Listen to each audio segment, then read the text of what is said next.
안녕하십니까. 오늘은 금전집행 관련된 걸 시작해 보도록 하겠습니다. 교재로는 31페이지입니다. 자, 이 금전집행 관련된 거는 사실 변호사 시험에서 가장 중요한 부분입니다. 그러니까 오늘부터 하려는 강의가 가장 중요한 내용인데 그 내용을 한번 살펴보도록 하겠습니다. 먼저 총설입니다. 금전 채권에 기초한 강제 집행을 저희가 볼 건데요. 그러니까 집행하려는 채권자의 집행 채권이 여러 가지 채권일 수 있겠지만 대표적인 채권인 금전 채권임을 전제로 한 사안입니다. 금전채권이 아닐 경우도 있고 그런 경우에 다른 범위가 들어갈 수 있지만 대부분의 사안에서는 금전채권인 경우가 많으니까 금전채권을 전제로 해서 설명드리는 거고 실제 출제되는 것들이 이 금전채권을 중심으로 출제가 됩니다. 그래서 집행하려는 집행채권이 금전채권인 경우를 말한다 라는 거고요.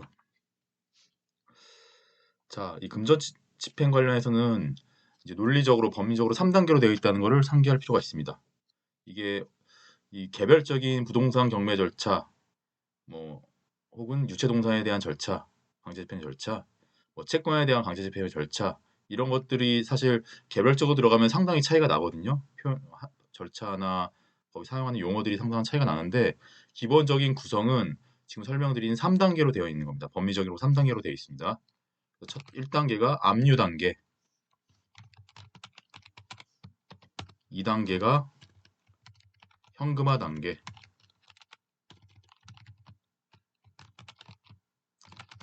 이거는 이제 환가라고 한다고 했었죠. 국법상 용어로는 환가, 현금화, 뭐 혼용돼서 쓰이지만 실무적으로는 3단계는 이거에 대한 만족 단계, 뭐 만족, 변제, 배당, 뭐 개별적 절차에서 다른 말을 쓰긴 하지만 기본적으로 채권자가 채권에 대한 만족을 얻는 거, 뭐 변제를 받고 배당을 받고 하는 방식으로 이 단계로 되어 있습니다. 만족이란 표현, 변제란 표현, 배당이란 표현 다 그 뜻은 다 통합니다. 이 3단계로 되어 있고 개별 절차 그 사용되는 용어나 절차들 보면은 뭔가 서로 다 관계가 없는 다른 절차인 것처럼 보이긴 하는데 실무적으로 좀 느끼기에도 다릅니다, 사실. 다른데 그게 결국에는 법리적으로는 이렇게 3단계를 구체화한 거다. 이렇게 이해하고 가시면 될 것 같고 그러니까 헷갈릴 때 이 3단계를 생각하시면 됩니다. 이 절차가 법적으로 어떤 의미가 있는 건지 제일 처음에 압류를 하는 단계가 있고 그 다음에는 이 압류된 대상을 현금화하는 단계가 있고 마지막으로는 이 현금화한 거를 채권자의 채권 만족에 사용하는 것, 뭐 변제라거나 배당하는 방식으로 이렇게 돼 있다. 논리적으로 그 개별적인 절차는 이걸 구현하는 개별 특성상의 표현이다라고 이해하시면은 이해하기가 좋습니다. 하나씩 살펴보면 이 부분 좀 중요한 거기 때문에 한 번씩 살펴보면 먼저 압류, 우리 압류란 말 많이 봤죠. 민법 공부할 때도 많이 나오는 표현이고 압류라는 거는 묶어놓는다는 뜻입니다. 채무자의 그 압류된 특정 재산을 사실상으로나 법률상으로 처분을 금지하게 하는 겁니다. 자, 만족을 얻기 위해서는 상당한 기간이 소요될 수 있는데 그 기간 동안 채무자가 해당 대상되는 재산을 처분해버리면 안 되니까 그걸 하지 못하게 막아놓는 것, 그게 압류다. 그러니까 모든 절차는 압류로부터 시작을 하겠죠. 부동산이든 유체동산이든 채권이든 대표적인 예가 세 가지인데 그래서 압류, 처분을 금지한다. 이렇게 이해하시면 되겠죠. 처분 금지. 그럼 처분 금지에 놨던 거는 결국에는 최종적으로는 그걸 채권 만족을 위해서 한 거니까 채권 만족을 위해서는 부동산이니 유체동산이니 채권이니 돈이 아닌 것들 이런 것들을 돈으로 바꾸는 과정이 필요하겠죠. 그래서 그 돈으로 만족을 기해야 되니까 그 절차를 이제 현금화라고 하는 겁니다. 현금화는 개별 대상 채무자의 재산이 어떤 거냐에 따라서 상당히 절차가 차이가 날 수 있는데 뭐 우리가 알고 있는 부동산 같은 경우에는 경매 절차를 거치고 채권 같은 경우에는 좀 특이한 절차를 거치고 뭐 이런 차이가 있습니다. 이런 것들을 구체적으로 볼 겁니다. 개념상으로 채무자의 현금이 아닌 재산들을 현금으로 바꾸는 절차다라고 이해하시면 됩니다. 현금으로 바꾸는 거는 그 자체가 목적은 아니고 최종적으로 채권자들한테 그걸 주기 위한 거니까 마지막 단계로서 만족이 나오는 겁니다. 그래서 만족 같은 경우엔 채권자가 한 명이 와서 한 명의 채권 충당이 충분하다. 그러면은 이제 변제, 그 사람한테 변제되는 걸로 끝나는 거니까 교부한다, 변제한다 이런 말 쓰겠죠. 근데 채권자가 여러 명이고 그 채권자들한테 나눠주기에 부족한 금액이다. 그럼 법적 어떤 순위와 절차에 따라서 나눠서 줘야 되겠죠. 그래서 어떤 채권자의 같은 경우에는 전혀 배당을 못 받을 수도 있고 만족하지 못할 수도 있고 혹은 일부만 만족할 수 있을 텐데 그런 절차를 일괄해서 배당이라고 하는 겁니다. 그러니까 변제와 배당은 채권자가 한 명이고 모두 만족을 기할 수 있냐, 뭐 여러 명이고 만족을 기하지 못하거나 부족한 부분이 있을 거냐에 따라 달라지는 구체적인 표현인데 어쨌든 만족을 기하기 위한 단계니까 압류, 현금화, 만족 이렇게 3단계로 되어 있다는 걸 상기해 두시고 모든 절차를 바라보시면 이해가 훨씬 잘 됩니다. 이 부분은 이렇게 정리하고 넘어가면 될 것 같습니다. 다음 33페이지에 있는 보다 구체적인 채권에 대한 금전 집행을 보겠습니다. 자, 우리 채권자의 집행 채권이 금전 채권인 걸 전제로 해서 우리 그걸 보고 있잖아요. 다른 채권들이 아닌 금전 채권. 그다음에 대상이 채무자의 재산 집행의 대상이 채권이라는 겁니다. 이게 채권이라는 겁니다. 이거를 채권에 대한 금전 집행이라고 합니다. 이게 부동산이면 부동산에 대한 금전 집행. 그다음에 유체동산. 우리가 흔히 민법상의 동산이면은 유체동산에 대한 금전 집행이 되겠죠. 크게 실무상, 법리상 제일 중요한 게 이 세 가지인데 대상이 되는 게 우리가 알고 있는 수험상 가장 중요한 건 채권이고요. 채권, 압류, 주심, 압류 전부가 여기서 나오는 개념이고요. 그다음에 우리가 많이 알고 있는 부동산 경매, 뭐 재테크할 때 많이 나오는 뭐 부동산을 경매에 넣어서 낙찰 싸게 받았다, 뭐 싸게 받아서 비싸게 팔았다, 뭐 이런 거 할 때 나오는 게 부동산. 그다음에 이제 뭐 집에 찾아가가지고 냉장고니 세탁기니 뭐 도자기니 뭐 이런 데다가 딱지 붙여가지고 뭐 환가시키는 뭐 현금화시키는 게 유체동산. 세 가지를 많이 접하게 되는데 실제 이런 것들은 변호사라기보다는 법무사나 법무법인 사무장님들이 실제 이런 걸 관련해서 뛰시고요. 변호사들이 직접 관여한 경우가 많지는 않고 우리 변호사들은 주로 채권이나 부동산 관련된 걸 많이 관여합니다. 주로 채권도 더 많이 관여하죠. 이렇게 된다. 그래서 이 집행 대상 중에 순서상으로는 상당히 교과서에서 뒤에서 설명하고 있고 조문상으로 뒤에 있는데 어쨌든 수험적으로 가장 중요한 게 채권이기 때문에 저는 채권을 가장 앞으로 빼서 내용 교재도 구성을 하였고 강의도 하였습니다. 중요한 것부터 앞을 보는 게 좋겠죠. 자, 그 내용이고요. 이 채권은 민사집행법상 동산 중에 하나입니다. 이게 무슨 말이냐? 민사집행법은 민법과 그 개념을 좀 달리합니다. 민사집행법에서 말하는 동산이라는 거는 부동산이 아닌 겁니다. 그러니까 좀 민법과는 개념이 다른데 우리 동산에 대한 걸 먼저 봐야 되니까 보는 건데 부동산이 아닌 걸 말합니다. 정확히는 부동산 및 부동산처럼 등기 등록에 의해서 관리되는 재산. 이게 이제 우리가 알고 있는 부동산, 그러니까 민사집행법상 부동산이거든요. 여기서는 일반적인 민법상 부동산보다 넓은 의미로 민사집행법에서는 부동산 및 부동산 등기를 꼭 해야 되죠. 부동산에 준해서 등기 등록되는 재산들도 부동산이라는 개념을 쓰고요. 그 절차를 동일하게 하고 있습니다. 등기 등록이란 절차가 비슷하니까. 그리고 또 등기 등록할 정도의 재산이면은 상당한 재산 가치가 있기 때문에 따로 하는 거잖아요. 그래서 뭐 선박이니 자동차니 항공기니 이런 것들은 등기 등록을 하거든요. 그리고 가격도 상당하고 뭐 민법상으로는 동산에 해당되지만 실제로는 부동산 가격보다 훨씬 비싸거나 뭐 수십억 수백억 하는 경우도 있으니까 그런 것들을 부동산이라는 개념을 엮어서 비슷한 절차를 처리하는데 그 대응되는 개념으로서 부동산이 아닌 것들을 민사집행법에서는 동산이라고 하고 그 중에 원래 사실 민법상 동산은 유체 동산을 말하는 거죠. 채권도 들어가는 겁니다. 채권도 들어가기 때문에 동산에 대한 집행 파트에 들어있거든요. 이 채권도. 근데 저 같은 경우는 이제 왜 각주에 나와 있듯이 유체 동산은 그렇게 중요하지는 않기 때문에 수험적으로 또 실무적으로도 그렇게 중요하지는 않습니다. 변호사 입장에서는 법무사나 이제 법무법인 사무장들이 많이 활동하는 부분이니까 어쨌든 중요한 채권, 동산에 대한 집행 중에 중요한 채권을 이렇게 내세워서 강의를 하고 있는 겁니다. 정리해서 그걸 이제 이해하고 보시고요. 자, 여기서 채권에 대한 집행이니까 뭐 채권이겠죠. 우리가 알고 있는 그런 채권일 거고 그런 채권이 대상이 될 겁니다. 일반적인 거니까 뭐 따로 설명은 안 드릴 거고요. 특이한 거는 권이라는 이름이 붙었기 때문에 헷갈릴 수는 있지만 우리 뭐 취소권이 해제권이라는 형성권이 있잖아요. 이거는 독립된 재산권이 아니기 때문에 집행 대상이 될 수는 없습니다. 추상적인 채권이니까 뭐 취소권 해제권도 되는 거 아니야라는 막연한 생각을 할 수 있는데 넓은 의미에서 형성권이죠. 이런 건 재산 가치는 아니잖아요. 이게 독자적인 재산 가치가 있는 건 아니기 때문에 이건 집행 대상이 아니다. 라고 이제 짚고 넘어가고요. 이런 것까지 수업 문제 내지는 않을 테니까 너무 기초적인 거니까 이거를 응용한 특이한 판례가 있다면 그 판례를 내겠지만 자, 그걸 전제로 봐세요. 전제를 하고요.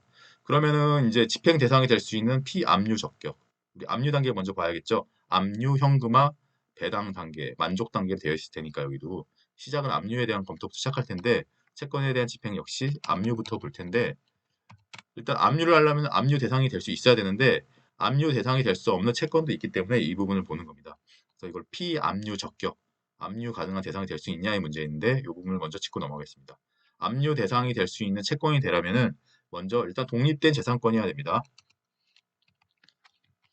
자, 이 부분 정리하면서 먼저 압류 단계를 보고 있죠. 압류, 현금화, 배당, 만족, 변제, 그다음 3단계 중에 압류 단계를 보고 있습니다. 피압류 적격을 보고 있는데요. 뭐 압류가 가능한 대상이 될 수 있느냐? 여기 관련해서 첫 번째 논의되는 거는 이제 독립된 재산권이어야 된다. 아까 위에 형성권이 안 되는 게 독립된 재산권이 아니라고 했으니까 마찬가지 논리에서 처분이 가능한 재산이어야지 압류를 할 수 있겠죠. 강제 집행할 수 있겠죠. 자, 그래서 뭐 미발생된 이자 채권과 같이 아직 발생하지 않아서 독립적인 채권이 아닌 경우 이런 경우에는 그걸 대상으로 집행을 할 수는 없을 거고 그다음에 추심 건능 추심권에 기한 추심 건능도 집행의 대상이 될 수 없습니다. 그러니까 압류 추심 그러니까 채권에 대한 추심 명령을 받으면 추심 건능이 생기는데 그 추심 건능만을 대상으로 할 수 없다. 이거고요. 압류 추심 이제 압류 다음 단계 추심 관련할 때 이 부분이 다시 또 언급될 거니까 다시 보시죠. 추심권 자체는 안 된다. 그다음에 일단 독립된 재산권이어야 되고 다음은 현금화가 가능해야 됩니다. 현금화. 당연히 현금화 가능해야 되겠죠. 왜냐면 압류, 현금화, 만족 단계로 가는데 현금화가 안 되면은 압류할 이유도 없잖아요. 네, 그렇게 이게 좀 이해하시면 되고 사실 구체적으로 이런 게 문제되는 경우 많지는 않고 세 번째 뭐 당연히 국내 재산권이어야 되겠죠. 국내에 소재하는 존재하는 재산권. 해외에 있으면 그 사법권에 미치지 않으니까 그렇게 보면 되고 어려운 건 아니고 마지막으로 양도할 수 있는 재산권. 양도가 안 되는 재산권이긴 하지만 양도가 안 되는 누군가에 넘겨줄 수 없는 거면은 그 사람에만 속한 거니까 이걸 뺏어올 수 없는 거잖아요. 그러니까 그런 것들은 재산권이 안 된다라는 거고 이것도 이제 이해 중심으로 보시면 되는데 두 가지가 있습니다. 권리의 성질상 양도성이 없는 경우가 있고 법률에 의해서 금지시켜 놓은 게 있습니다. 성질상은 우리가 민법하면서부터 계속 봐왔던 여러 가지 일신 전속적인 권리 재산적 권리라 하더라도 그 사람에게 속한 일신 전속적인 권리하면은 그걸 뺏어올 수는 없으니까 일식 전속적인 권리이고요. 대표적인 게 민법상 부양료 청구권이나 성명권 같은 거 이런 거는 뭐 그 사람만을 위한 거니까 이걸 뭐 뺏어와가지고 집행하는 이만 이런 거 대상이 될 수 없다라는 거고요. 그다음에 채권 설정의 취지상 특정 채권자만을 위한 뭐 같은 맥락에서 특정 채권자를 위한 것으로서 뭐 위임 비용의 성급 청구권이니 상호 계산 중의 채권이니 사립학교법상 해당 사립학교에 대한 교부금 보조금 교부 청구권이라든지 뭐 이런 것들을 말한다라고 그냥 그렇구나 하고 이해하고 넘어가시면 되고요. 그다음에 채권자 변경에 따라서 권리 행사에 차이가 생기는 현저한 차이가 생기는 채권, 종신 정기금 채권이니 계약상 부양 청구권이니 뭐 이런 것들이 있다. 점검해서 넘어가시면 되고요. 법률에서 아예 양도를 금지하는 경우도 있습니다. 공무원 연구법상의 급여 청구권, 근로기준법상의 재해보상 청구권 이런 것들이 해당될 수 있다. 양도할 수 있는 재산권이야 하고 그다음에 법률상 법에서 그것도 법률에 근거하겠죠. 압류 금지하지 않은 거여야 되겠죠. 법에서 여러 가지 입법상 목적으로 이제 압류 금지하는 경우도 있거든요. 뭐 개념상으로는 압류 금지되는 건 아닌데 법에서 금지를 해서 이런 것들도 해당되지 않을 거고 대표적인 게 민사집행법에 규정된 내용입니다. 뭐 그런 얘기 들으셨을 텐데 뭐 급여 채권은 2분의 1만 압류가 된다. 뭐 퇴직금 채권은 2분의 1만 압류가 된다. 할 때 나오는 것들이 다 민사집행법에서 압류금지 채권으로 규정해놔서 나오는 거거든요. 그래서 요거는 압류금지 채권들이 상당히 다양하게 있습니다. 이렇게 민사집행법 그 해당되는 내용을 제가 옮겨놓은 건데 뭐 다 한번 이해 차원에서 한번 보셔도 되고요. 제가 또 시간 더 줄이기 위해서 밑줄 친 거 중심으로 보시라 해서 밑줄 쳐놨습니다. 이게 일반적으로 문제 많이 되는 거니까. 급료 같은 경우에는 급여 채권의 2분의 1까지는 압류가 안 된다. 그 최소한의 생활 보장을 위해서. 그다음에 퇴직금 같은 경우에도 2분의 1까지는 안 된다. 최소한의 생활 보장을 위해서 이런 게 있을 거고요. 주임법상 소액 임차인의 최우선 변제권 이런 것도 소액 임차인의 최소한의 이제 생계 보장을 위해서 그 부분 보호해 주는 거니까 여기서도 안 된다. 압류가 안 된다. 그러니까 압류 신청을 해도 그 부분에 대해서는 효력이 없다는 겁니다. 기타 생명, 상해, 질병, 사고 등을 원인으로 한 보장성 보험의 보험금 이런 것도 안 된다. 이런 것까지 막 뺏어가면은 생명과 상해, 질병, 사고 때문에 받게 된 거기에 필요한 것들 이런 것들까지 뺏어가게 되면은 개인에 미치는 영향이 너무 크니까 이런 거 입법적으로 제한한다라고 이해하시면 될 것 같습니다. 그래서 이거를 뭐 하나씩 외울 필요는 없고요. 개념을 이해하고 가시고 이상한 걸 잡아낼 수 있을 정도면 됩니다. 통상 이걸 하나하나 지역적인 문제이기 때문에 변호사 시험 수준에서 이런 걸 하나하나 내지는 않을 겁니다. 이거와 연결된 판례를 잘 봐주셔야 됩니다. 오히려. 그래서 압류금지 채권에 대한 판례를 제가 상당히 많은데 어쨌든 중요한 것들을 뽑았습니다.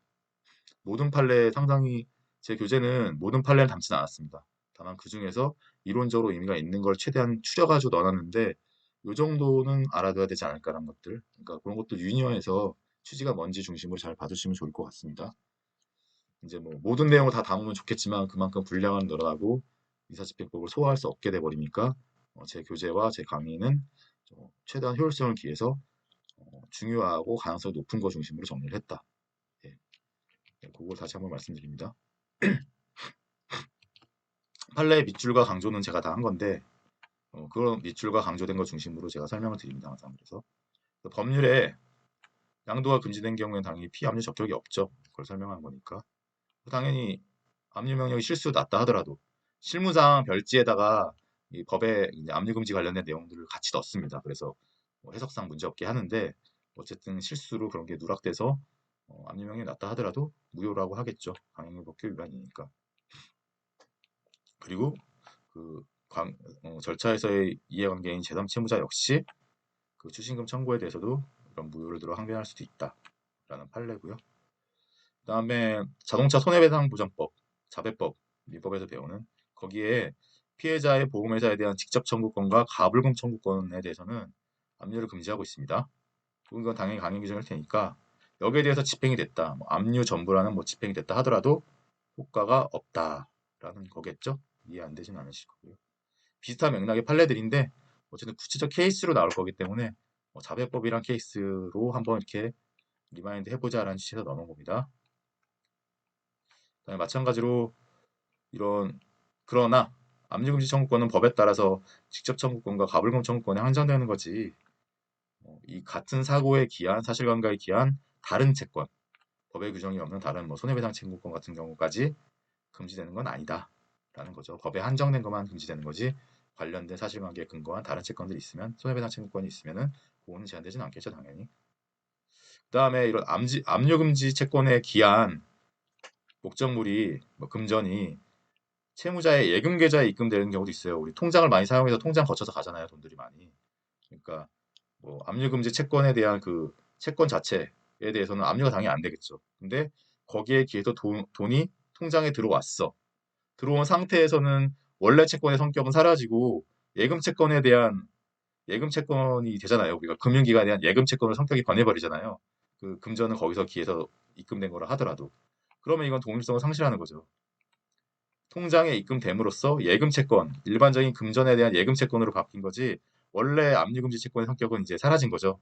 그러니까 이런 경우에는 압류금지 채권의 목적물이 채무자의 예금 계좌에 입금된 경우에는 원래 성격을 상실하고 예금 채권으로 일반적인 예금 채권으로 변왔기 때문에 여기에 대해서는 압류금지 효력이 미치지 아니한다라고 한 판례입니다.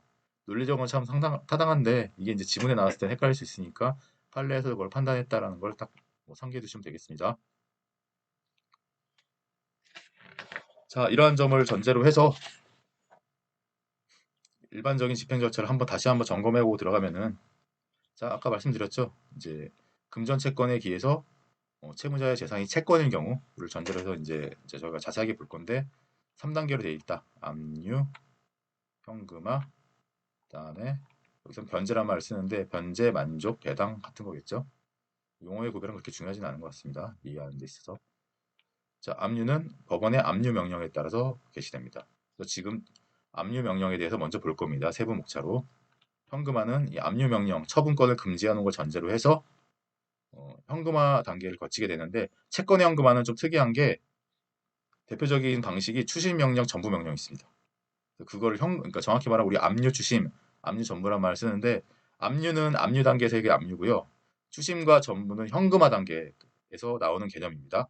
현금화를 하기 위한. 그리고 대표적인 게 추심 명령과 전부 명령인데, 그 밖에도 여러 가지가 있습니다. 뭐 매각 명령, 양도 명령 등등 있을 수 있는데, 요거는 실무상도 문제 잘 안 되고 거의 보기 힘든 형태고, 당연히 수험상으로도 거의 문제가 안 되는데, 실제 중요한 거는 추심 명령과 전부 명령이겠죠. 두 가지가 문제가 되겠죠. 이게 현금화 단계에서 나오는 거다라고 하는 거고요. 요거에 대해서 이제 하나씩 볼 겁니다. 자세히. 추심 명령과 전부 명령은 항상 출제되는 매우 중요한 거니까 하나씩 볼 거고요. 현금화를 통해서 배당에 참가한 채권자가 없고 혼자만 만족을 기한다.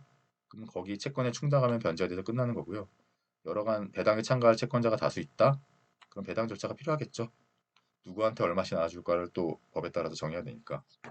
그리고 우리나라는 이제 각종 우선 권리들이 있어가지고 뭐 세금도 있고 뭐 저당권자가 또 우선하는 것도 있고 담보권자가 우선하는 것도 있고 그래요. 뭐 근로기준법상 그 급여 채권이 우선하는 것도 있고 뭐 주택임대차 보호법상 임차인이 권리가 우선하는 경우도 있고 해서 되게 상당히 복잡하거든요. 그런 거에 따라서 순위가 정해지고 얼마만큼 가져갈지가 달라지기 때문에 일반 채권자는 항상 뒷순위로 밀립니다. 그런 것들을 다 그런 분들이 다 먼저 받아가시고 맨 뒤에서 남는 게 있으면 일반 채권자가 안분해서 비례해서 받아가는 구조인데, 그런 것들을 정해줘야 되는 게 이제 배당 절차겠죠. 채권자가 많고 권리 성격이 다양하면은 매우 복잡해지고 그러고요. 다만 이건 이제 전부 명령은 이런 배당 변제 만족이란 개념이 없습니다. 따로 배당 절차란 개념이 없어요. 왜냐면 확정만 되면 그냥 집행 절차가 종료되거든요. 배당까지 갈 거 없이. 또 그런 개념이 없다. 특이한데 요거는 전부 명령할 때 또 자세하게 봅니다. 그래서 압류와 추심의 법리는 맥이 같고요. 전부 명령은 좀 동떨어져 있어요. 그래서 압류, 추심은 뭐 법리적으로 이해 맥락하는 게 비슷한데 전부 명령은 완전히 다르거든요. 근데 그런 것도 구별해서 자세하게 볼 거고, 그 차이에 대해서도 출제 많이 됩니다. 개관을 한번 했습니다. 채권에 대한 금전 집행 관련해서 이제 압류, 현금화, 변제 3단계에 있다. 전반적으로 어떻게 되어 있다를 한번 봤습니다. 보다 구체적으로 들어가서 채권도 여러 채권이 있을 수 있는데, 이제 우리가 제일 중요하고 수험상 가장 문제가 되고 실무상 가장 많이 접하는 금전 채권 중에서도 금전 채권에 대한 집행을 본격적으로 보겠다라는 게 이런 내용입니다. 자, 그럼 이게 어떤 거냐? 뭐 많은 얘기를 했는데, 집행 채권이 금전 채권이고요. 채권의 대상이 되는 대상 채권이라고 할게요. 편의상. 채권도 금전 채권인 겁니다. 네, 그렇죠. 액수가 있고 액수가 있고 이런 거고요. 이 금전 채권은 보다 자세히 설명드리면 오해 방지를 위해 채권자와 채무자의 관계이죠. 채권자가 채무자에 갖는 채권이고요. 이제 우리 강제 집행을 하고 있으니까 이 채권은 채권자 대리권에서 얘기하는 그런 이제 뭐 관념적이고 뭐 이론적인 채권이 아니라 집행 권한을 확보한 판결이나 공정 증서를 전제로 하는 개념이겠죠. 기본적으로. 대상 채권은 꼭 그런 건 아니더라도 상관없고요. 일반적인 민법에서 나온 채권 생각하시면 되고요. 이거는 채무자와 채권자 대리권에서 나오는 개념인 제3채무자. 둘간에는 채무자가 제3채무자에 대한 채권자일 거고 제3채무자는 채무자에 대한 채무자겠죠. 그 개념 똑같이 나옵니다. 채권자 대리권과 같이 생각하시면 되고요. 그리고 둘 다 금전인 경우를 보겠습니다. 가장 기본 모델이고 가장 많이 접하기도 하고 수험에서도 이걸 전제로 많이 냅니다. 대부분 여기서 나오죠 사실. 그럼 대상이 뭐냐? 일단 금액이 있어야 돼요. 외화든 뭐 내국의 원화든 금액이 있는 채권이어야 됩니다. 금전 채권의 개념 자체가 금액이 있다는 취지니까 거기에 대해 뭐 조건이 달리거나 반대 의무가 달리거나 뭐 이런 채권도 가능을 한데 어찌되었든 금액이 있어야 된다. 장내 채권이나 이런 것도 일단 가능하니까. 좀 특이한 거는 압류 채권자 스스로가 제3채무자가 되는 채권도 가능합니다. 이론상. 그러니까 압류 채권 뭐 구조상으로는 이제 채권자, 채무자, 제3채무자 구조가 될 텐데, 이 제3채무자가 채권자랑 동일한 그러니까 사실관계상 동일한 사람이야. 뭐 그거라고 안 될 이유는 없겠죠. 뭐 서로 주고받는 채권들이 서로 있을 수 있으니까 이런 상황이 벌어질 수 있는데 이론상 당연히 가능하다. 동일하다고 안 되는 건 아니다. 채권자와 채무자가 같을 경우는 없을 거고 이건 민법상 혼동이잖아요.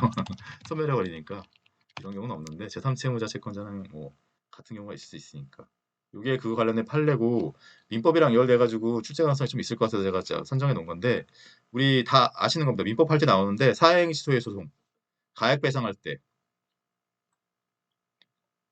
수익자가 패소해서 가액 배상을 해야 될 의무를 지게 되잖아요. 수익자가 피고가 되니까 그때 야 나도 채무자에 대한 채권자야.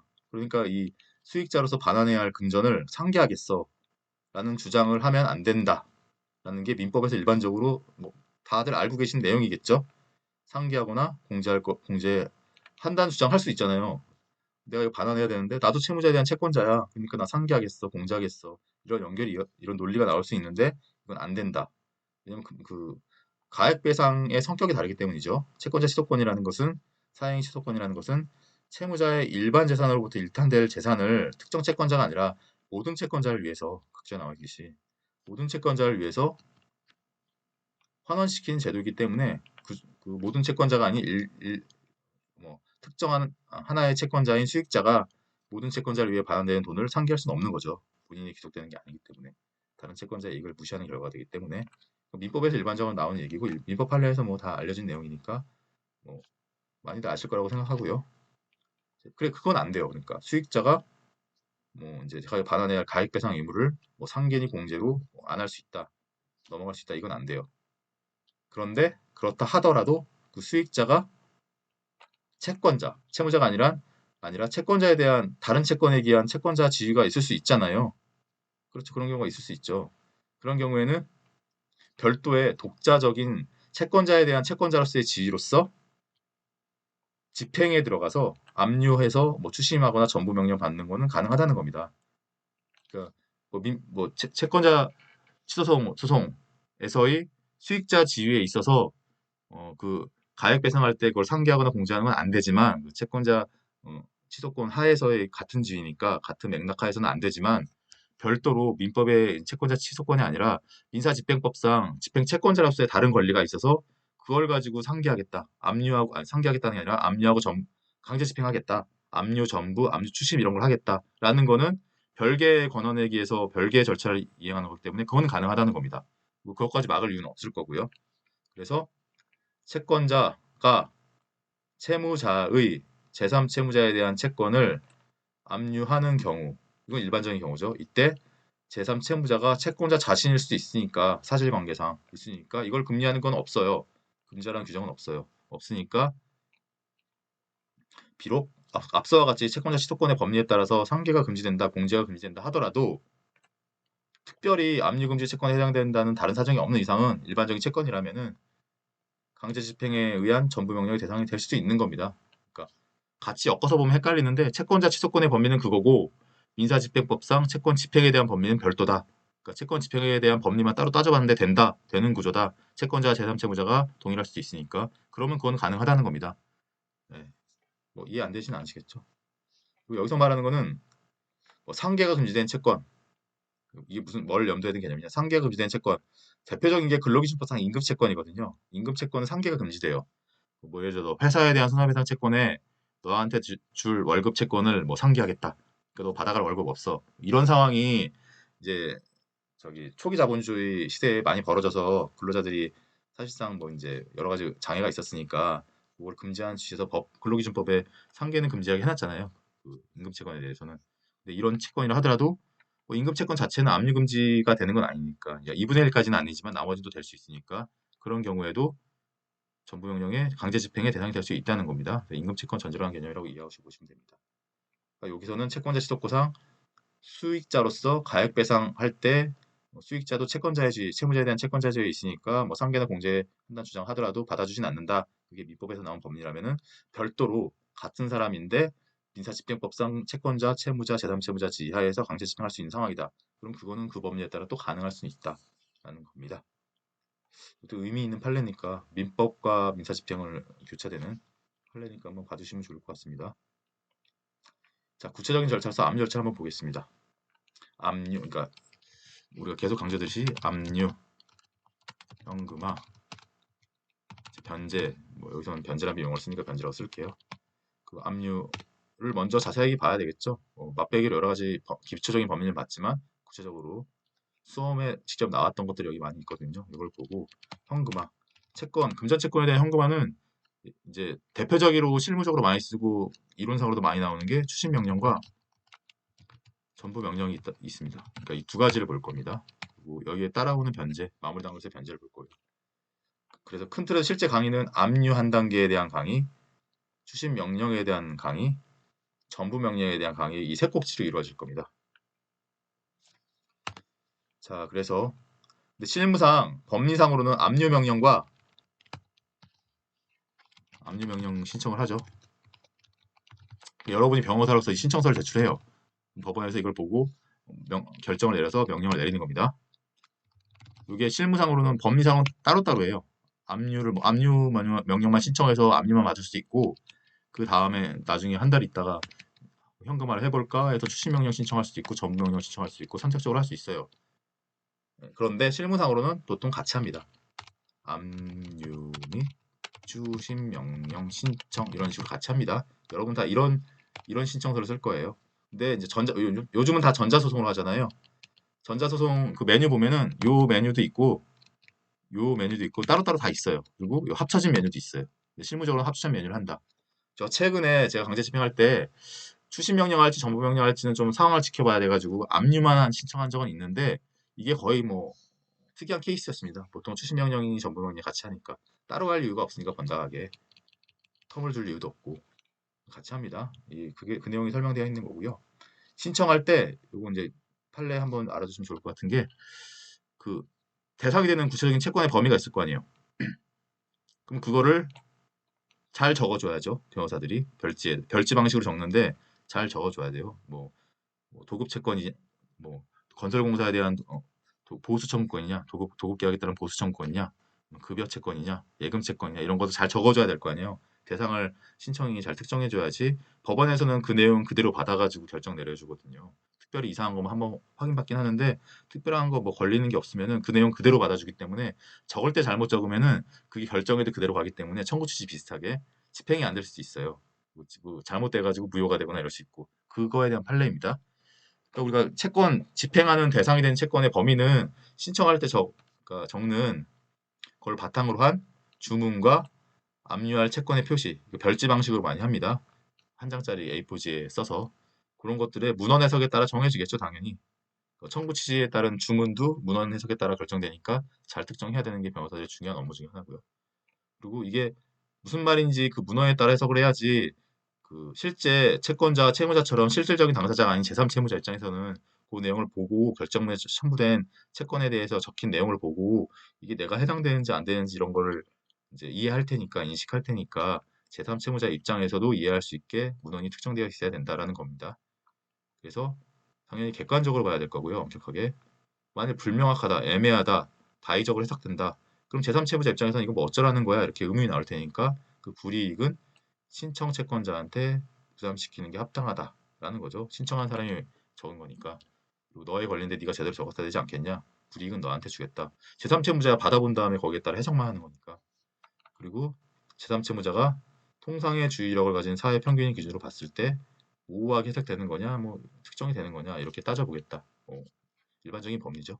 그 내용이 나와 있고 따라서 여기서 중요한 거는 제3채무자가 봤을 때 막 다의적으로 해석되거나 모순되게 해석되거나 이런 문헌이 들어 있으면은 그건 무효거든요.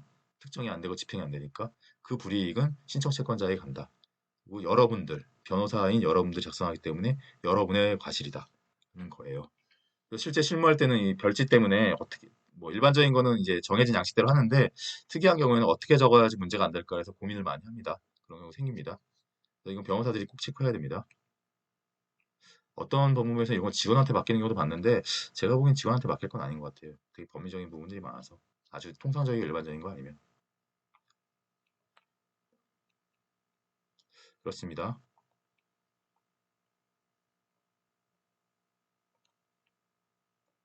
자 그렇고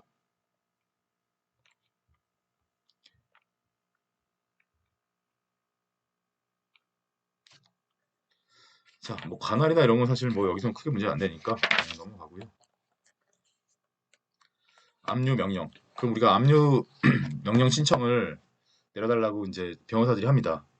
그럼 그 명령을 누가 내리냐? 집행법원에서 내릴 텐데 서면 심사가 원칙이에요. 그러니까 여러분들이 신청서 내서 전자등록을 접수시키면은 보통 특별한 문제 없으면 며칠 뒤에 압류 명령 나옵니다. 왜냐면은 이미 판결이든 집행 증서든 다 확인받은 권리를 실현하는 거기 때문에 길게 끌릴 이유가 없어요. 특별한 문제 없으면 서면 심사만 해서 내용상 문제 없으면은 바로 이제 나옵니다, 내용이. 그렇고요.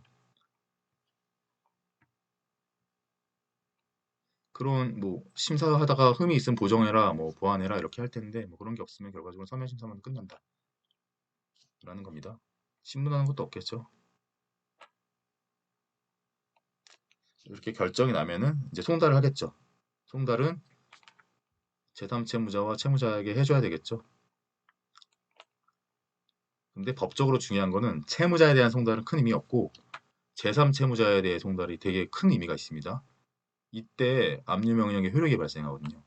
압류 명령의 법적 효력 발생은 채무자에 대한 송달 시기는 생각할 필요 없고 제3채무자한테는 꼭 도달해야 된다. 그래서 제3채무자한테 몇 월 며칠에 도달했는지가 제일 중요합니다. 사례형 기록형에 이런 거 문제 많이 나와요. 사례형 기록형에 몇 월 며칠에 제3채무자한테 송달됐다. 이걸 꼭 확인하셔야 돼요. 그 날짜가 중요해요. 그 날짜 기준으로 압류의 효력, 처분 금지 효력이 발생하는 겁니다. 근데 그게 좀 늦어지거나 빨라지거나 그러면은 효력 발생일도 늦어지거나 빨라지는 겁니다. 제3채무자가 더 빨리 받았다. 상관없어요. 법적으로 아무런 의미 없어요. 늦게 받았다. 제3채무자보다 채무자가 더 늦게 받았다. 제3채무자보다 채무자가 더 빨리 받았다. 아무런 의미 없어요. 그 사실관계는 일종의 덤이에요. 시험 문제 풀 때 보지 않아도 돼요. 걸러내면 됩니다. 제3채무자의 송달 일자가 언제인지 확인하는 게 제일 중요하다. 특히 기록형 같은 경우에는 그런 걸 잘 체크해야 됩니다. 채무자에 대한 송달 일자에 열심히 별표치고 이러면 안 되겠죠.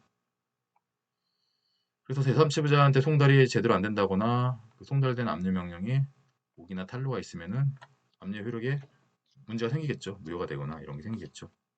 그래서 이 판례가 뭐냐면은 이제 그 지급 시기 관련된 건데 제3채무자가 이미 변제해가지고 대상이 된 채권이 소멸해 버렸어요. 변제했으면 소멸하잖아요. 근데 그 전에 다른 채권자가 있어서 변제 전에 그 피압류 채권 대상으로 압류 명령 신청을 하고 압류 명령까지 얻었어요. 법원 결정까지 얻었어. 신청일이 더 빠르고 명령 결정받은 그러니까 일종의 판결받은 날짜도 있고 더 빠른데 변제 전이에요. 그런데 사실 이 날짜가 중요하진 않죠. 제3채무자 송달일이 중요하니까. 제3채무자가 이미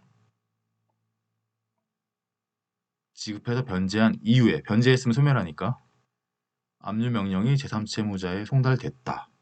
뒤에 도달한 거죠. 그러면은 그때부터 효력 발생하는 거니까 변제해서 소멸된 채권에 대해서 효력이 발생한 거니까 대상이 없는 거잖아요. 그러니까 무효죠. 효력이 없죠. 네, 그렇게 된다. 이 날짜가 그래서 중요하다. 신청 시도 상관없고 압류 재판 결정받은 날짜도 상관없고 제3채무자한테 송달한 날짜가 중요하다는 겁니다. 그러니까 이 판례는 아주 기초적인 내용을 기재한 거죠. 다시 상기해 보시고요. 채무자 송달은 의미 없다. 효력에 영향이 없다라는 겁니다.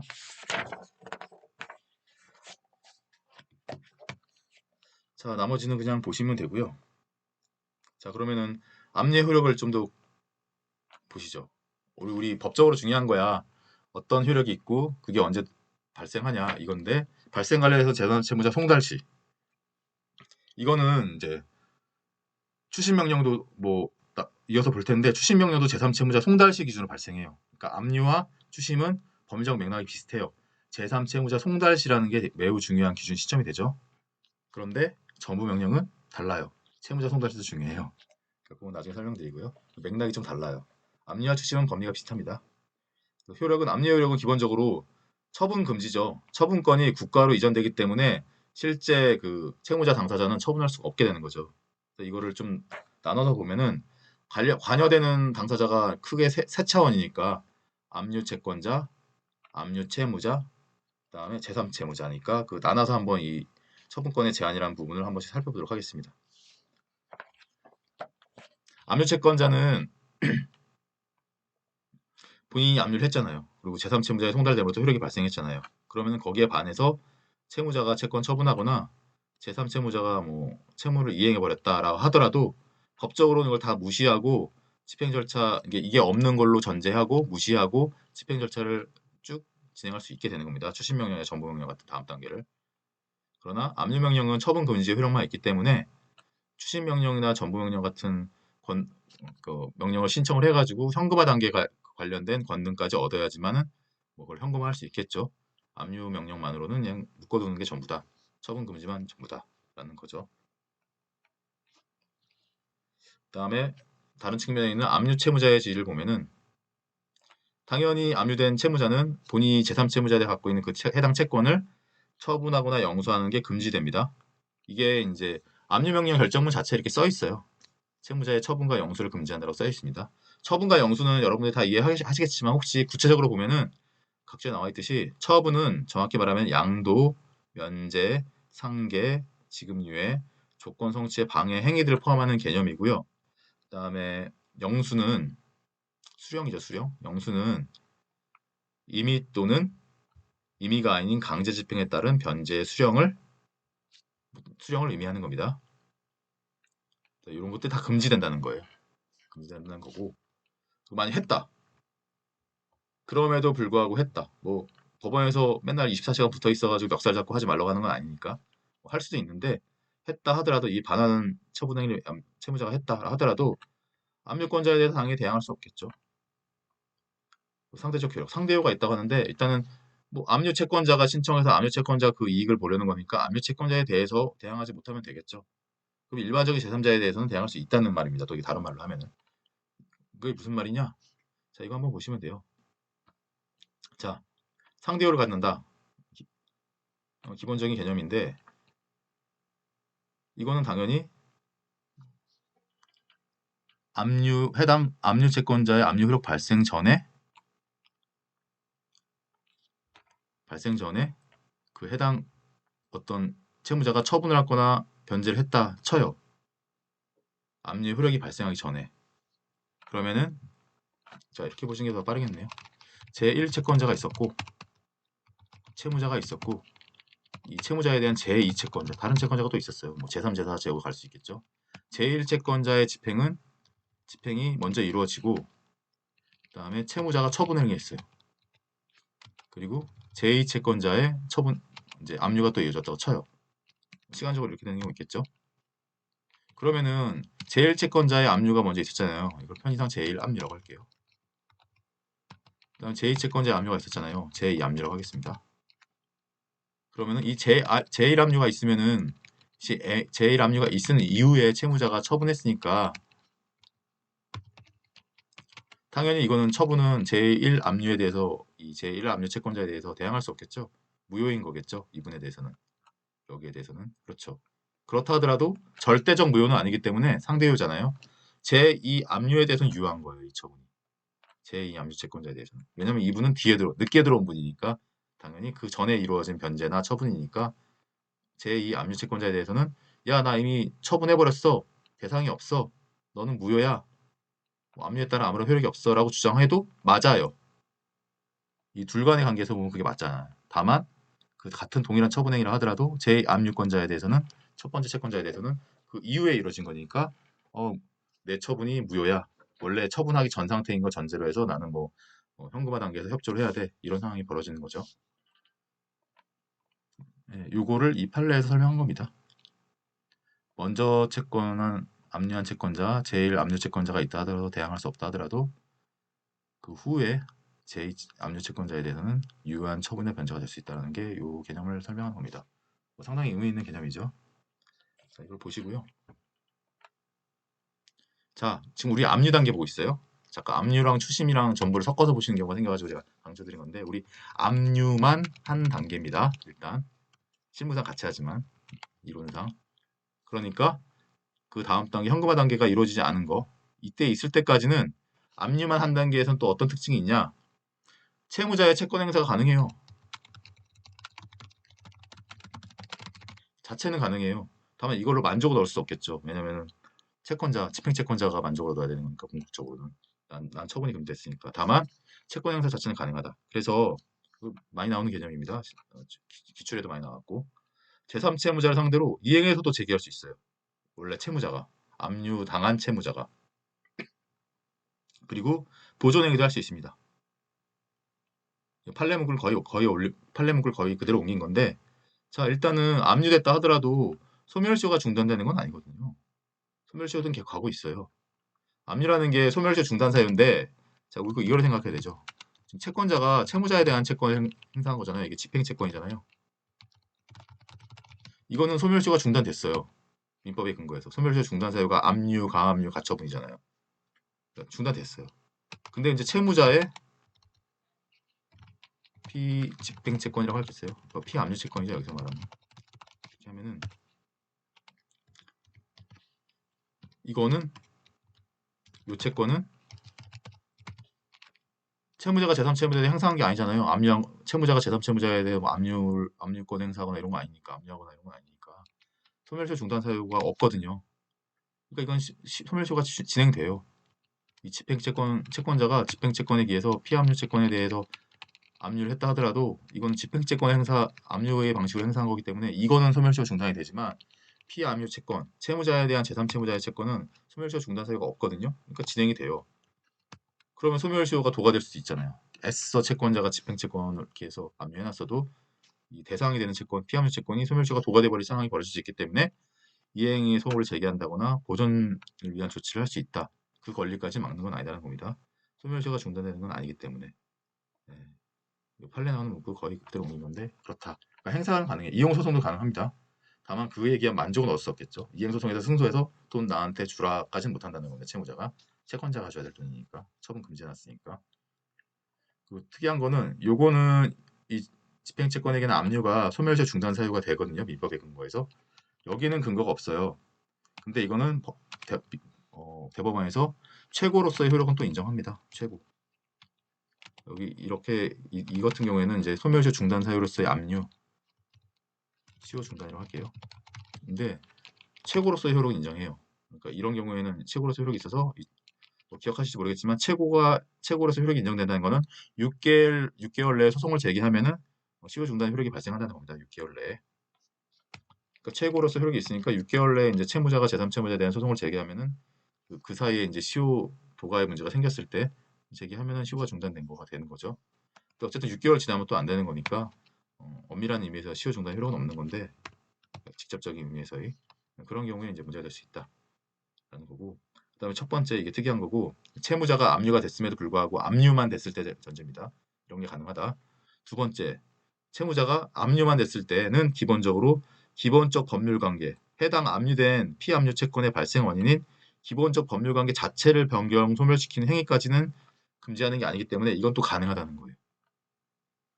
이건 가능해요. 그러니까 대표적으로 뭐 매매 대금 청구권이 있다. 그럼 매매 대금 청구권의 기본적 법률 관계는 이제 매매 계약일 텐데 매매 계약을 변경 소멸시키는 행위가 가능하다. 그러니까 합의 해제 이런 게 가능하다는 거예요. 그러니까 매매 대금 청구권을 어떻게 할 수는 없지만 발생한 매매 대금 청구권을 뭐 감축하거나 소멸시키거나 어떻게 할 수는 없지만 그 기본적 법률 관계가 되는 매매 계약 자체는 해제하거나 뭐 취소하거나 해지할 수 있다 이런 겁니다. 그건 또 가능해요. 악의적으로 악용할 여지는 있지만 그런 악의적으로 악용하는 걸 전제하지는 않는 개념입니다. 해당 판례 보시면은 이 개념을 이제 여러 판례에서 이제 판시했는데 중요한 걸 몇 가지 보겠습니다. 자, 가압류가 나오는데 압류랑 가압류는 뭐 대법원 판례에서 차이를 두는 경우가 예외적으로 몇 개 있긴 한데 한두 개? 그 외에는 압류와 가압류는 동일한 거로 보시면 돼요. 효력은 똑같아요. 가압류라는 거는 압류 현금화 배당 중에 보전 처분으로서 압류 단계만 실현하는 게 가압류거든요. 그러니까 일반적인 압류 현금화 배당의 그 변제의 압류와 개념 차이나 효력 차이는 거의 없어요. 동일하게 보셔도 무방해요. 대법원 판례에서 이럴 경우에는 차이가 생긴다고 판시한 게 있는데 그것만 따로 암기하시면 되는 거고 그 외에는 동일하다 보시면 되는데 따라서 판례도 같이 혼용됩니다. 지금 가압류 관련된 거긴 하지만 압류로 전제해서 보시면 되는데요. 압류가 있다 하더라도 이거는 이제 처분을 금지해 놓는 것 뿐이지 그 가압류 채무자의 제3채무자에 대한 이행소송까지 제한하는 건 아니다. 소송 제기할 수 있다. 채권자 본연의 권리 행사로서 이행소송을 제기할 수 있다는 겁니다. 앞서 설명드린 그런 것들이죠.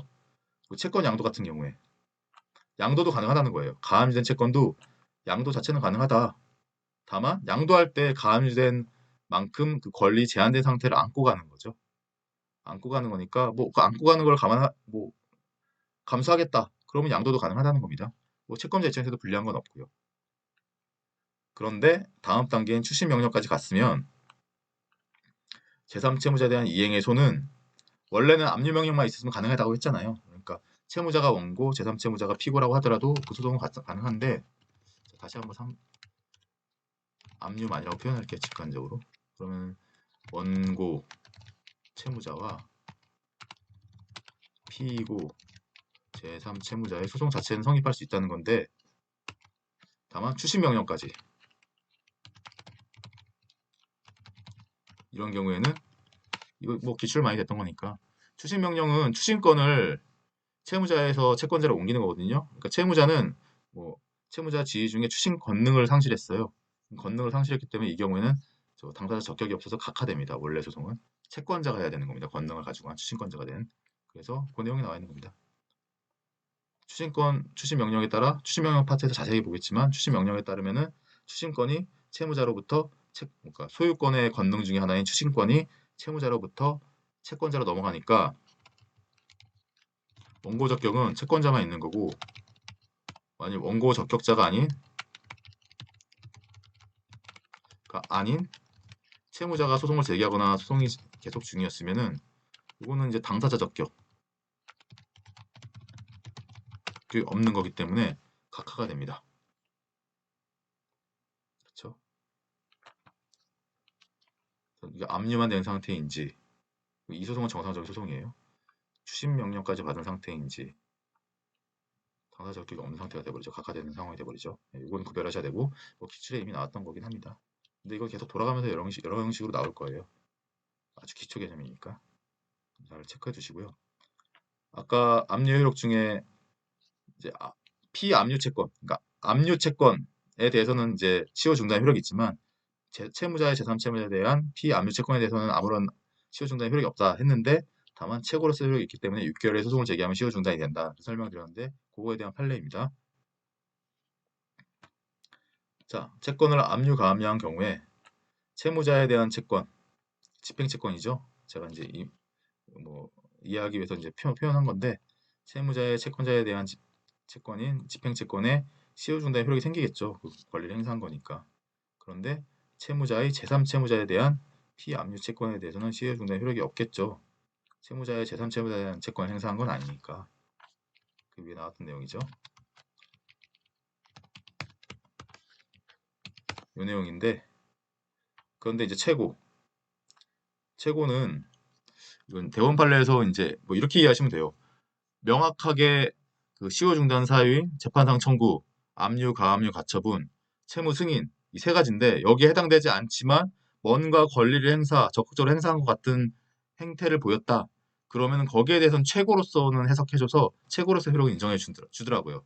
뭐 이런 케이스가 아니라 다른 케이스에서도 그런 맥락을 이해하시면은 이게 왜 최고지라는 거에 대한 이해가 될 겁니다. 이 최고 같은 경우에는 시효 중단의 효력을 발생시킨다는 점을 알거나 의혹하진 않았지만 권리 행사를 주장하는 취지였다. 뭔가 권리를 행사하기 위한 적극적인 행위였다. 라고 한다면은 이건 최고로서는 해석해 줄 수 있다. 그래서 이제 뭐 어떤 권리 행사 형식이 이제 시효 중단 사유는 아니다 하더라도 나름의 권리를 행사하기 위한 방식이었다면은 최고로서는 많이 해석을 해줍니다. 다른 케이스에서도. 요 같은 경우에는 아까 말씀드린 이거는 최고가 될 수는 있다. 그래서 최고가 될 수 있다에서 끝나는 게 아니라 객관식 지문 정도가 아니면 이거 얘네 사례형에서 한번 나왔을 거예요. 최고가 될 수 있기 때문에 그로부터 6개월 내에 시효도가 그러니까 6개월 내에는 아직 시효도가 상태가 안 되었으면 그 내에 소송을 제기했으면 시효가 중단된다. 라는 거예요. 근데 이게 최고로서 효력 자체가 없으면 뭐 7개월째가 소멸시효가 다 되는 때였다. 그러면 7개월째 됐으니까 시효가 다 도가 됐을 거 아니에요. 근데 최고로서 효력이 인정되면 6개월 내에 소송을 제기했으면은 시효가 중단된 거니까 7개월까지 가지 않고 멈춘 상태니까 시효 소멸이 안 됐고 이런 것들이 왔다 갔다 한 사례가 있었는데 사례형에서 한번 문제 나왔습니다. 그런 걸 염두에 둬서 6개월이 더 중요합니다. 사실 6개월 잘 알아셔야 돼요. 최고로서 효력이 있다가 아니라 그렇기 때문에 6개월 뒤에 재판상 청구를 하면 된다. 여기까지. 그러면 시효 중단이 된다까지를 알아두셔야 됩니다. 거기까지가 출제가 됐었고 그래도 6개월이란 말 나오죠.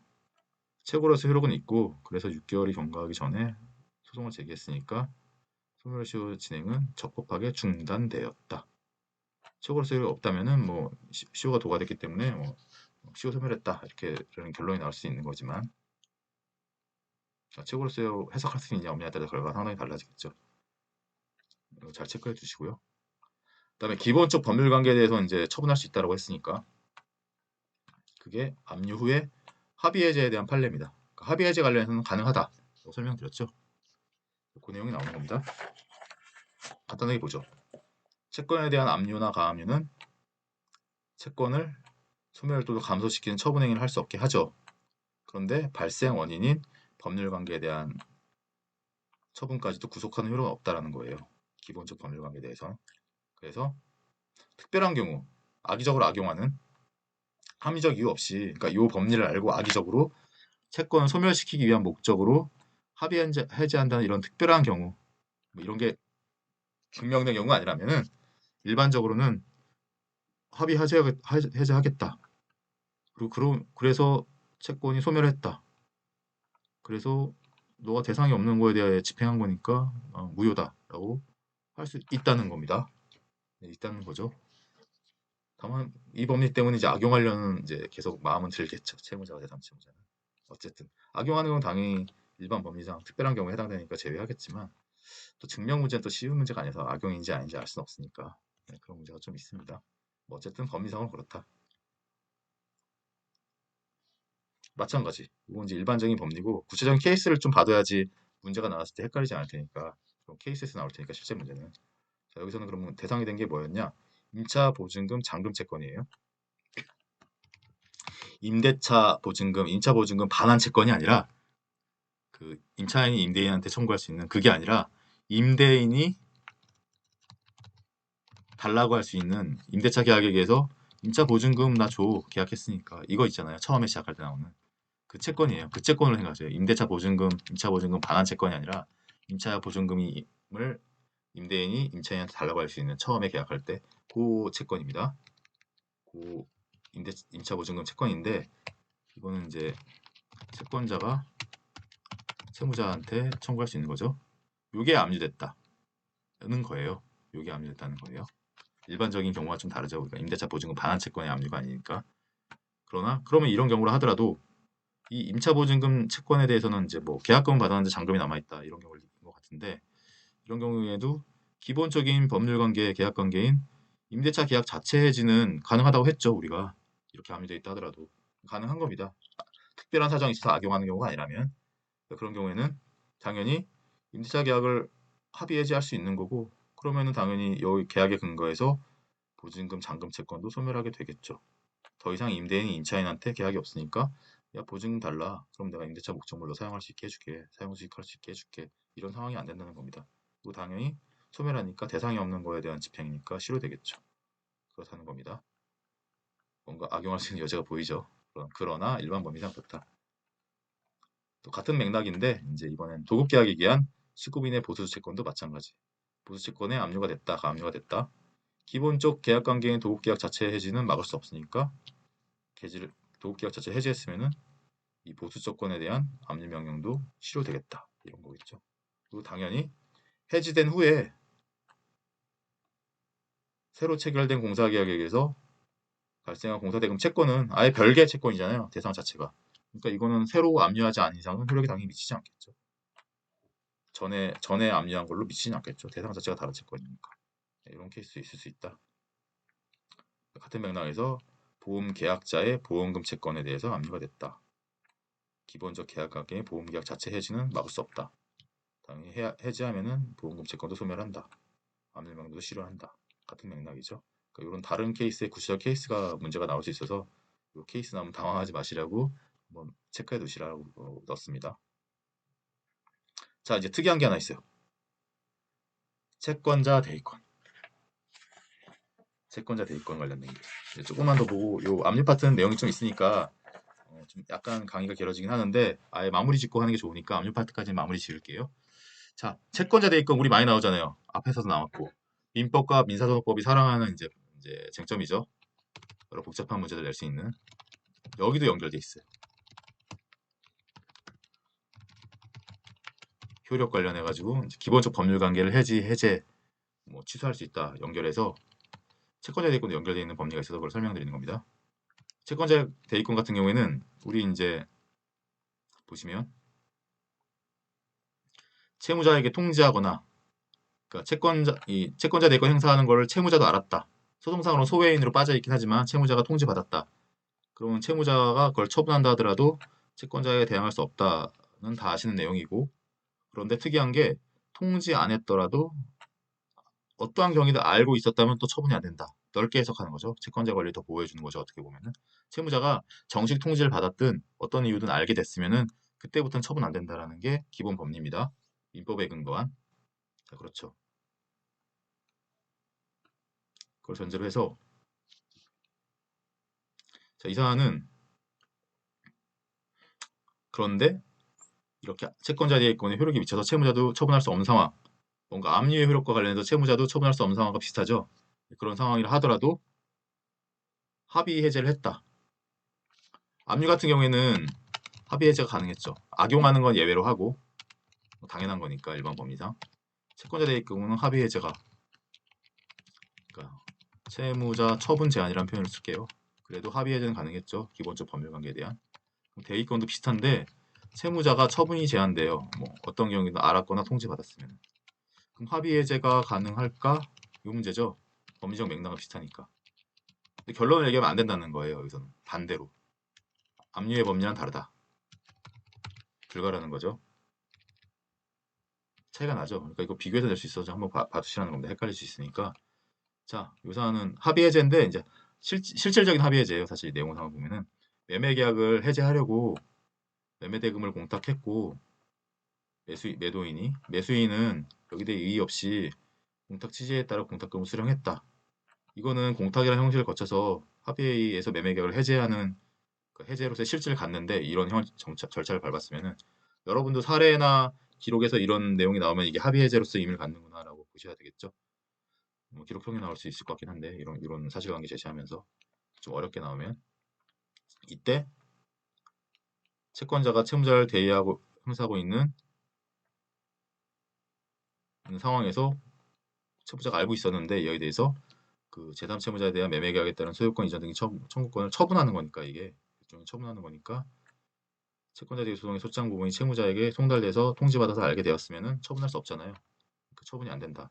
그래서 이런 식으로 합의 해제 형식 방식으로 한다 하더라도 채권자에게 대항할 수 없다는 겁니다.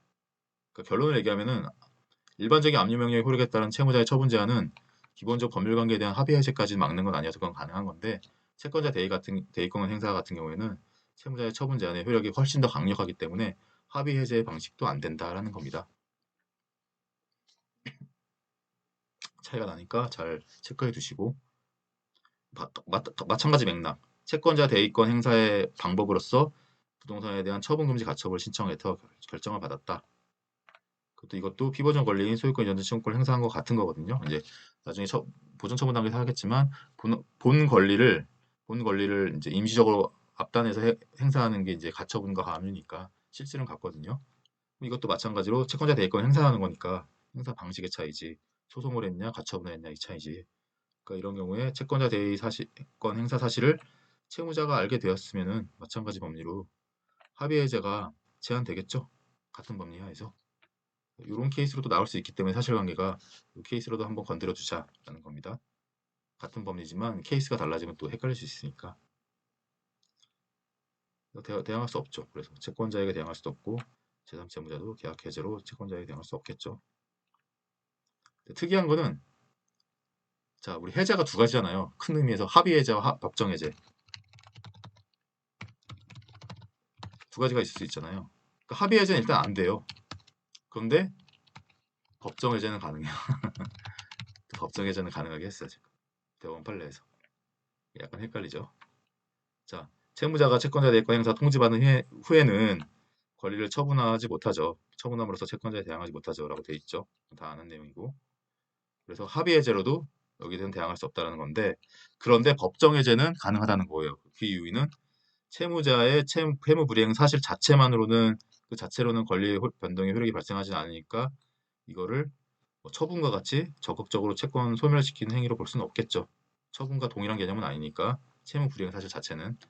그다음에 법정 해제는 그 채무자의 채무 불이행에 대한 제3채무자의 정당한 법적 대응이니까 합의 해제야 둘 간에 이제 합의해서 의사가 반영된 거긴 하지만 이거는 법정 해제는 제3채무자 입장에서도 그 권리가 있는 거잖아요. 상대방이 어, 채무 불이행하는 어떤 법적인 사유가 있는 거니까. 그러니까 그 권리까지 막을 수는 없으니까 제3채무자의 정당한 법적 대응인 법정 해제까지는 제한하는 건 좀 타당하지 않다. 그리고 압류 이걸 끌어오는 거예요. 압류가 압류된 경우에는 기본적 법률 관계에 대한 기본 계약에 대한 해제가 인정되고 있었잖아요. 요거 이런 경우까지 감안하면은 너무 제한하는 건 좋지 않지 않냐.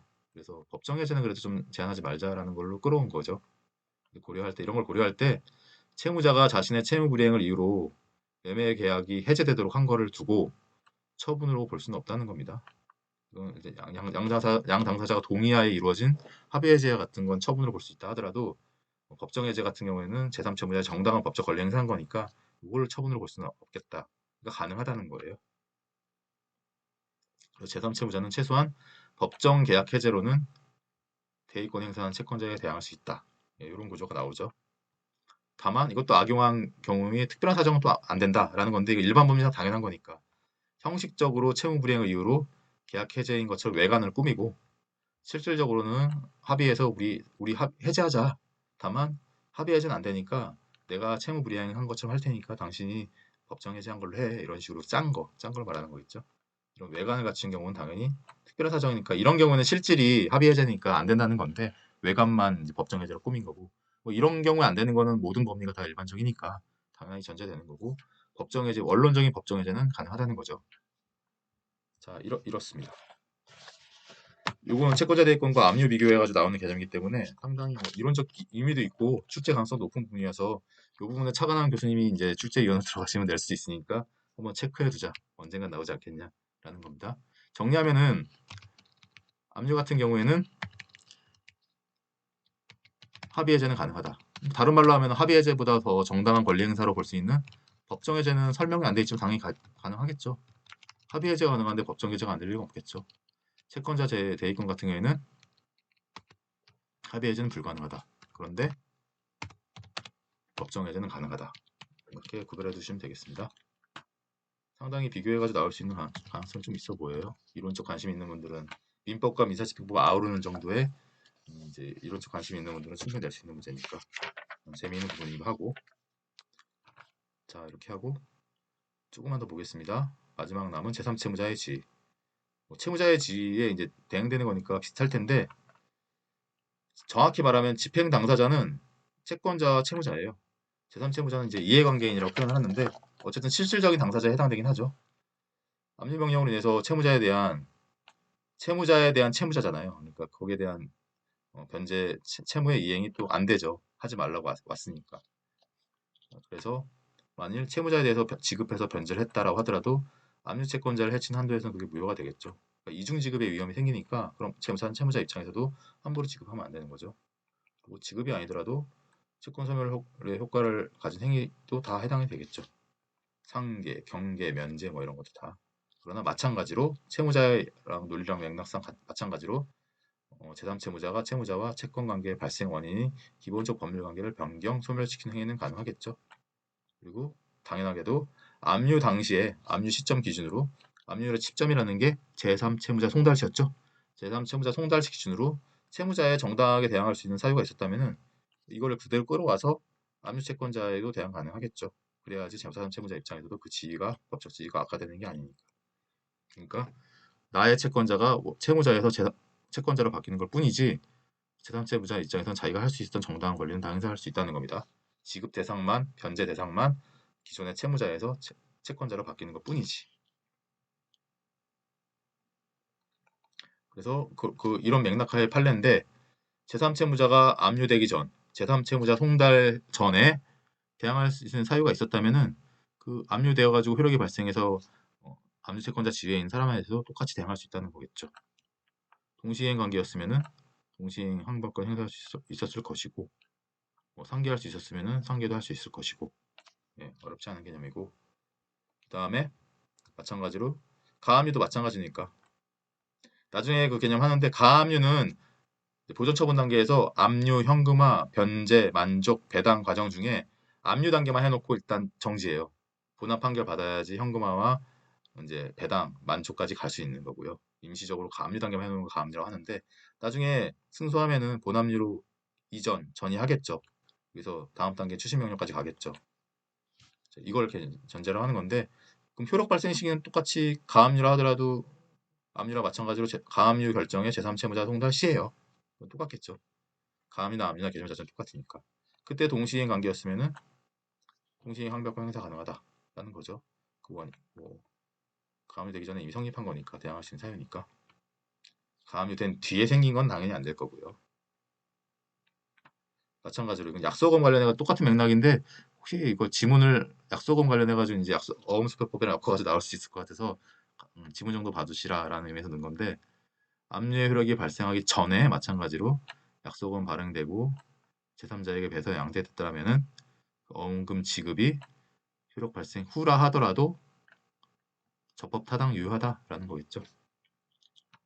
대항할 수 있다라는 거고. 자 이제 거의 마지막입니다. 이제 조금만 하고 마무리할게요. 압류의 효력이 미치는 범위는 당연히 양적으로는 그 기재된 피압류 채권의 전액에 미치겠죠. 그리고 일부만 기재했다? 그럼 일부만 미치겠죠. 그리고 종된 권리는 법리상 당연히 미칠 거고 뭐 저당권, 질권 등이 담보권이 있었으면 거기도 미치고 압류된 뒤에는 그 구수한 채권이 이자 채권에도 미치고 뭐 전액권이 미치지 못할 것이고요. 그러니까 뭐 일반적인 거니까 보시면 되고 그 다음에 일부에 대한 압류가 압류 효력 범위 관련된 뭐 재밌는 판례가 있어서 한번 보시면 10년에도 판례니까 오래되지 않았죠. 자, 채권자가 일부만 압류가압류를 신청했어요. 그럼 이게 무슨 뜻이냐? 당연히 압류가압류한 그 대상 채권 중 일부만 했다는 것은 유효한 거를 하려고 일부를 특정한 거지 뭐 유효하지 않은 부분을 하려고 일부만 한 건 아닐 거 아니에요. 유효한 부분을 해서 뭐 전체가 1이라면 뭐 1억이라면은 그 중에서 3천만 원만 했다.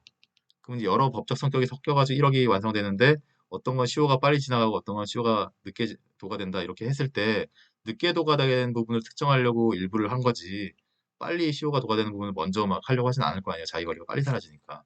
그러니까 유효한 부분을 압류 가함으로써 향후 그만큼 만족을 얻겠다는 것이니까 해석할 때 뭐 시효가 차이 난다. 그러면은 유효한 채권 부분에 남아있는 한 거기에서 효력이 미치는 걸로 해석해야 된다는 거고요. 따라서 일부에 대해서만 압류가 압류를 하였는데 일부에 대해서만 그래서 소멸시효가 중단되고 나머지는 이미 시효가 도과돼서 소멸한 경우라고 치면은 그 남아있는 일부에 대해서 압류와 가압류의 효력은 잔존한 부분에 미친다고 해석을 해야지 이미 소멸된 부분에 먼저 우선해서 충당되듯이 미친다고 하면 안 된다는 겁니다. 해석상. 남아있는 거 기준으로 효력을 유지시켜라. 일부만 한 경우에는. 그런 판례입니다. 뭐 기록형이나 사례형이나 뭐 기록형에도 열심히 있는데 해석할 때 일부만 했다 하면은 그 일부에 대해서 뭐 나머지는 또 시효가 도과됐다라는 사실관계가 나오면은 남아있는 일부에 대해서 효력이 미치는 걸 해석하면 되겠구나 라고 보시면 되겠죠. 그 다음에 이것도 뭐 시적 범위 관련해서는 당연히 현실로 존재하는 거에 미치는 거고 압류 효력이 발생한 이후에 새로 생긴 거는 별개 채권이니까 효력이 안 미치겠죠. 압류 제3채무자 송달 시점으로 존재했던 채권에 효력이 미치는 거고 그 전에 뭐 변제돼서 사라졌으면 없는 거니까 효력이 안 미치고 그 이후라도 그 당사자 사이에 채무자와 제3채무자 사이에 다른 채권이 또 발생했다. 그 채권은 별개 채권이니까 효력이 안 미치겠죠. 거기도 효력이 미치고 하고 싶으면 거기다 별개 집행을 또 해야 되는 거고 당연한 개념이겠죠. 그런 걸 설명하는 겁니다. 이론상 장래 발생한 채권이라 하더라도 특정만 되면은 압류할 수 있습니다. 그래서 대표적으로 이제 계속적 수입 채권 같은 거 다음 달 월급, 다다음 달 월급, 다다다다음 달 월급은 아직 발생은 안 한 거지만 특정이 되잖아요. 매달 발생하는 주기적인 거니까. 그래서 뭐 급여 채권 압류 이런 거 많이 하거든요. 사실 실무상으로도. 저 사람이 직장이 있으면 거기 직장에 대한 급여에 대한 압류를 하거든요. 뭐 2분의 1 정도 1 범위만 제한되는 게 있긴 하지만 압류 금지 압류가 금지되는 채권이 2분의 1까지는 안 되니까 또 디테일하게 들어가면 또 복잡한 내용이 있지만 그것까지 설명은 안 드리고 실무상 복잡한 부분이 좀 있습니다. 어쨌든 2분의 1, 약 2분의 1 정도까지는 압류 금지니까 거기는 압류 못한다 하더라도 나머지는 미치는 거니까 매달 발생하는 걸 매달 압류 신청을 해야 되냐? 그건 아니고요. 특정할 때 장래에 주기적으로 발생하는 점, 정기적으로 발생하는 점을 잘 적어 놓으면은 그 따로 신청 따로 안 한다 하더라도 하나의 신청으로 매달 월급을 묶어 놓는 겁니다. 네, 실무상 많이 하거든요. 그런 경우에도 장내 채권이고 계속적 수입 채권임에도 불구하고 당연히 압류 효력이 미친다. 별지에 대상되는 채권을 잘 적어줘야 됩니다.